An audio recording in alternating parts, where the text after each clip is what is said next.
Right, we've just had 15 minutes of kneading, so let's take it out and see what we've got.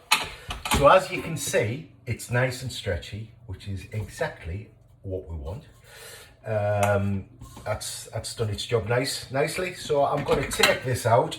I'm going to put another batch in there, so I'm going to just keep that to one side. So what I'm going to do is I'm going to move my machine, if I can just get a little cloth for my hands, just so I don't make an absolute mess on the machine. Clean the flour off, which should be good. Give myself a little bit of space, which again, recommended all the time. If you're doing things like that, give yourself as much space as you can. Let's just give that a little wipe where the machine's been. There we go. Ideally not a wet top. Let me just get a little cloth to dry it. Obviously I've got that little wipe with a wet cloth, which it'll just promote sticking, which we don't want. So, dough scraper, no flour. This is what we use. Use the curved end just to go into the bowl, get the little bits off there. Dig down, pull it all out as a little lump, and it should come out nicely like that, which it does. And that's fairly good. Not overly sticky there, which I'm pretty pleased with. I'm just going to scrape this out because I'm doing another batch in there, and if I leave bits on the side, I know what will happen is that they'll go dry, and I might end up with some dry crust bits in the next batch, which I don't want. So I'll get rid of this. So plain and simple, this is what we do. I've got a bowl ready, lightly oiled, just a little bit in there. It just helps it come out when we come to take out the bowl. And all we're going to do, like you've seen on many videos, I'm going to scrape this into a nice kind of tidy bowl, just by using this like wallpaper scraper. So I've got it in a nice tidy bowl, and I can either just continue doing what I'm doing there all the way around. And what I'm trying to achieve is I'm trying to achieve a tight ball. So I'm literally tucking it in on itself, and on each side.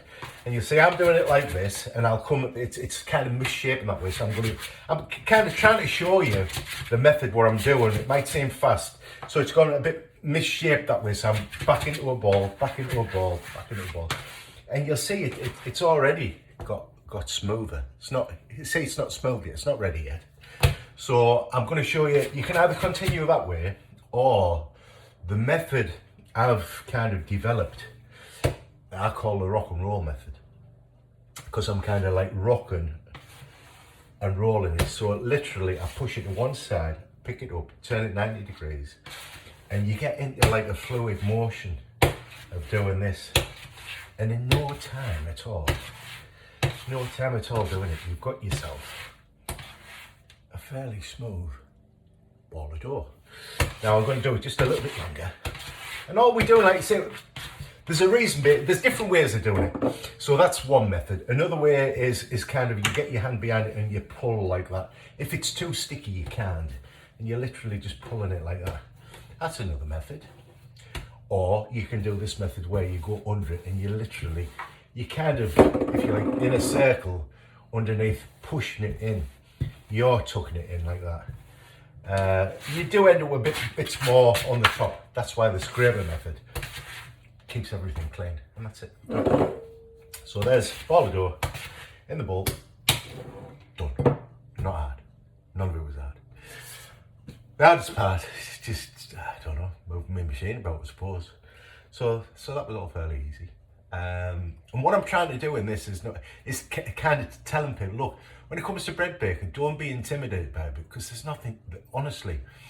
I mean, I'm brand new to this. So, when I say brand new, I'm a few months down the line now, but I'm doing kind of what I've done day one. I've developed a few little bits and pieces on the way, which is the whole point of Jason's Kitchen. It's me on a journey, and the things I'm picking up and learning as I'm doing things, I'm just passing them on, simple as that. So when you watch this, you're not getting the finished article, oh, he's brilliant at this, or oh, I'm just like anybody else, just on a journey. And I just share my journey with anybody that's interested is the point. But I like to know why I'm doing things. If there's not a reason, then I think, why am I doing that? And there's a lot in cooking, to be honest, that all wives' tales and things like that, people do and they still do, to this day, and there's absolutely no reason behind what they're doing. They just do it. Why? Well, because I've always done it. Because you've always done something a certain way, or because you've always done it, doesn't mean it's right. So I just question everything that I do. Is there a reason behind what I'm doing? Can I do it better? So I'll never come to a conclusion and say this is the best way of doing it. No, this is the best way I know now. But in a week's time, I might have found something better, and I'll always share it with you. That's the point. I'll always share it with you because I think, well, we're on a journey. I'm on a journey. Anyone that's watching this is interested in the journey. Otherwise, you wouldn't be watching it, I'm guessing. And you're interested in picking up some tips, and I am too. So, you know, I don't mind anyone asking questions along the line, what do you do this for or whatever, because it pushes me even further to think, well, yeah, why am I doing that? Because I do question it, but there's got to be a good reason that I can explain. I mean, to be fair, I don't need to know the scientifics of everything that goes on in that ball. I just need to know that it's going to rise and that's going to be good. That's what we want. So we don't need to know the far end of everything, but just understand the process of what I'm doing. My involvement is, you know, it's like the way. Now, why is it accurate? Well, because if I'm not accurate, I'll get different results every time. So I can't just throw a bit of this in, a bit of that in. So yes, things can change, but anyway, so that's it. So I'm going to stick a shower cap on this. Why? Well, it's not going in the shower, and I don't expect it to get wet unless we have a leak.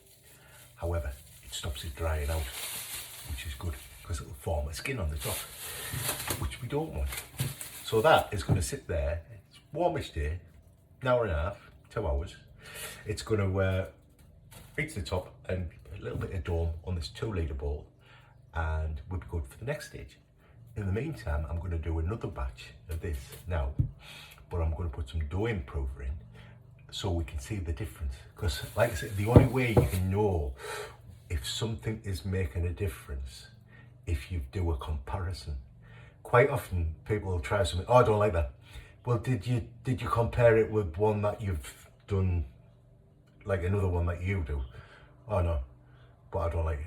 Well, hang on, you've got to do a bit of a comparison to see, is there a difference? Because a lot of people say, why it doesn't work? Well, have you tried it? No. Well, how do you know it doesn't work? Because it can't work, because mine's the best method. I have a different mindset. I don't have a best method. I have the best method I know for now, or recipe I know for now, but it'll change.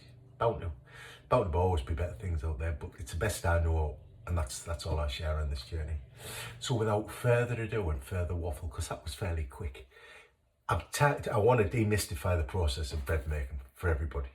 I want to make it easy, simple, understandable, and doable. And up to now, I don't think there's anything being too onerous. And the next bit's going to be the hardest bit, is shaping it. And it's not hard really. Just follow a bit of process. So that's it. I'm going to make some more, and I'm going to catch up with you in about an hour and a half to 2 hours time. So watch what you're doing. Go and get yourself a nice cup of tea or whatever you're doing, and add some flour and some yeast onto your shopping list, because you're going to be baking bread. That's what you're going to be doing. So get your head around that. Yes, you are. So we'll see you soon. Sorry to point, but me stop button's on there. I had a remote, it doesn't work. Never worked. I always kept on pressing it, and I was talking and looking at it and looking. It's still going on. So it's down to the old finger method now. So I'm not pointing at you, it's the stop buttons there. So bye for now. We'll see you soon. Take care.